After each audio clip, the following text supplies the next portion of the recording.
नमस्कार, आप देख रहे हैं 4 PM और मैं हूं आपके साथ निधि तिवारी। जहां पर एक और पीएम मोदी चुनावों में छाती ठोक कर गारंटी तो दे देते हैं, लेकिन चुनाव खत्म होने के बाद सारे वादे हवा हवाई साबित होते हैं। जनता अपने खातों में 15 लाख आने का इंतजार आज भी कर रही है, महंगाई कम होने का इंतजार कर रही है और 1 करोड़ नौकरियों का इंतजार कर रही है, भ्रष्टाचार खत्म होने का भी इंतजार कर रही है, क्योंकि ये सभी वादे मोदी जी ने चुनावों में किए थे। लेकिन चुनाव जीतने के बाद वादे कितने पूरे हुए आप अच्छे से जानते हैं। खैर, अब मोदी जी भले ही वादे ना पूरे कर सके हो, लेकिन राहुल गांधी एक एक करके हर वादा पूरा कर रहे हैं। जी हाँ, जब से कर्नाटक में कांग्रेस की सरकार बनी है तभी से एक एक करके सभी वादे पूरे किए जा रहे हैं जो कांग्रेस ने कर्नाटक की जनता से किए थे जब चुनाव होने वाले थे।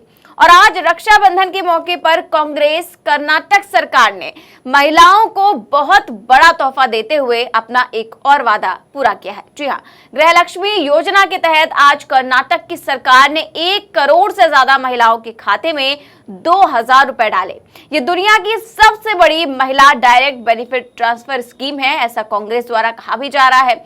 और आज से पहले इतनी बड़ी स्कीम कभी भी नहीं हुई। ये पैसा महिलाओं के खाते में सीधे सीधे आज राहुल गांधी ने ट्रांसफर कर दिया।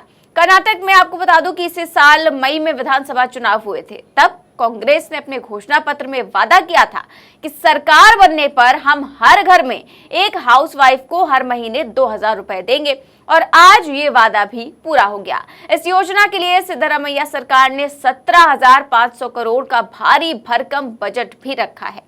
महंगाई के इस दौर में जब आप जरूरत की कोई चीज लेना चाहे और हाथ में पैसे ना हो, ऐसे में गृहलक्ष्मी योजना के तहत हर महीने दिए जाने वाला ये पैसा महिलाओं के काफी काम आ सकता है। आपको बताती हूँ गृहलक्ष्मी योजना के बारे में भी, देखिए जरा। गृहलक्ष्मी योजना के तहत 1.11 करोड़ परिवारों की महिला मुखिया को 2000 रुपए ट्रांसफर किए गए। अगले साल लाभार्थियों की संख्या 1.3 करोड़ तक किए जाने का लक्ष्य है। इसमें गरीबी रेखा से नीचे और ऊपर के परिवारों की महिलाएं पात्र हैं। इसका लाभ केवल वो परिवार ही उठा सकते हैं जो वस्तु और सेवा कर यानी कि जीएसटी और आयकर रिटर्न दाखिल नहीं करते हैं। योजना के अंत्योदय कार्ड धारक भी पात्र हैं। अंत्योदय योजना गरीबों को सब्सिडी वाला भोजन देती है। सरकार के मुताबिक गृहलक्ष्मी योजना का उद्देश्य परिवार के भरण पोषण की जिम्मेदारी संभालने वाली और आत्मनिर्भर जीवन जीने के सपने को साकार करने वाली राज्य की 1 करोड़ से अधिक महिलाओं को वित्तीय सहायता प्रदान करना है। तो ये उद्देश्य है गृहलक्ष्मी योजना का, जो कि कांग्रेस द्वारा बताया गया है। अब बता दें कि कर्नाटक में कांग्रेस सरकार ने जब चुनाव होने वाले थे उस दौरान 5 वादे किए और चुनाव जीतने के बाद से 5 में से 3 गारंटियों को वो पहले ही पूरा कर चुकी है। पहली थी शक्ति योजना, दूसरी थी गृह ज्योति और तीसरी थी अन्य भाग्य योजना। इसका वादा जो है वो कांग्रेस पहले ही पूरा कर चुकी है और अब चौथी योजना गृहलक्ष्मी भी आज पूरी हो गई। इस दौरान लोगों के खाते में पैसे ट्रांसफर करते हुए राहुल गांधी ने क्या कुछ कहा, सुनिए जरा। चुनाव से पहले कांग्रेस पार्टी ने, हमारे सब नेताओं ने कर्नाटक से 5 वायदे किए थे और हमने कहा था कि जब कांग्रेस पार्टी कुछ कहती है, जब कांग्रेस पार्टी के नेता कुछ कहते हैं तो हम वो करके दिखाते हैं। और आज जब हमने ये टैबलेट पे बटन दबाया तो हमारी करोड़ों महिलाओं को सीधे उनके बैंक अकाउंट में 2000 रुपए मिले। और जैसे आज हुआ वैसे ही हर महीने करोड़ों महिलाओं को सीधे बैंक अकाउंट में 2000 रुपए मिलेंगे। और कर्नाटक की सरकार की गारंटी है। दिल्ली की सरकार जो है वो अरबपतियों के लिए काम करती है। उनके 2-3 मित्र हैं और पूरा का पूरा जो विकास का काम होता है वो उन्हीं 2-3 लोगों के लिए होता है। कर्नाटक में जो हमारे 5 स्कीम है वो सिर्फ स्कीम नहीं है, वो एक गवर्नेंस के मॉडल है।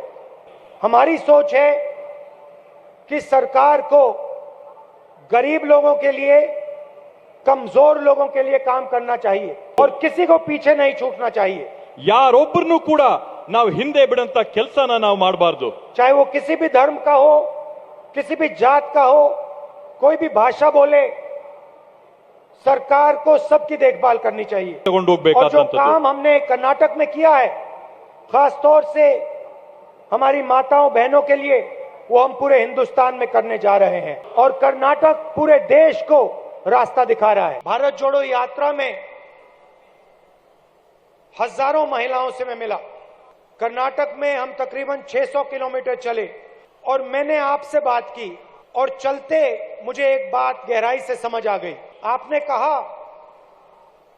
कि महंगाई की चोट आपको लग रही है, चाहे वो पेट्रोल हो, डीजल हो, गैस सिलेंडर हो, अंत में चोट हमारी माताएं बहनों को लगती है। हजारों महिलाओं ने मुझे कहा कि महंगाई को वो सह नहीं पा रही हैं। चलते चलते मुझे बात समझ आई कि जो कर्नाटका की महिलाएं हैं वो इस प्रदेश की नींव है, फाउंडेशन है। जैसे पेड़ जड़ के बिना खड़ा नहीं हो सकता, वैसे कर्नाटक हमारी माताओं बहनों के बिना खड़ा नहीं हो सकता है, क्योंकि आप इस प्रदेश की जड़ हैं। तो राहुल ने कहा कि चुनाव से पहले हमने 5 वादे किए थे और कांग्रेस और उसके नेता जो कहते हैं वो करके दिखाते हैं। ये हमारी गारंटी है और कर्नाटक की सरकार की गारंटी है जो हमने पूरी की। तो इस तरह से राहुल गांधी ने अपनी सरकार का बखान भी किया और कहा कि ये गारंटियां हैं जो हमने पूरी कर दी हैं। तो केवल 100 दिनों में कांग्रेस ने अपने सारे चुनावी वादे पूरे कर दिए हैं। तो वहीं जनता मोदी जी के 15 लाख रुपए खाते में आने का इंतजार आज भी कर रही है। और केवल 15 लाख ही नहीं, न जाने कितने वादे पीएम मोदी ने चुनावों से पहले किए थे, 2014 के चुनावों में किए हो या फिर 2019 के लोकसभा चुनावों में किए हो। लगातार वादे पर वादे, दावे पर दावे किए जाते हैं, जुमले दिए जाते हैं, लेकिन वो वादे पूरे कितने होते हैं आप सभी अच्छे से जानते हैं। जब पीएम मोदी ने भ्रष्टाचार को लेकर छाती ठोककर दावा किया कि सारे भ्रष्टाचारी जेल के अंदर होंगे, ये मेरी यानी कि मोदी की गारंटी है, और उसके अगले ही दिन अजीत पवार, जिन पर इतने सारे भ्रष्टाचार के आरोप थे, उन्हें बीजेपी में महाराष्ट्र में डिप्टी सीएम बना दिया गया। तो इस तरह के वादे जो है किए जाते हैं मोदी जी की तरफ से, और पूरे कितने वादे होते हैं हम सभी जानते हैं। आपकी इस खबर पर क्या राय है, हमें कमेंट बॉक्स में जरूर बताएं। देश और दुनिया की तमाम बड़ी खबरें जानने के लिए देखते रहिए 4PM न्यूज़ नेटवर्क।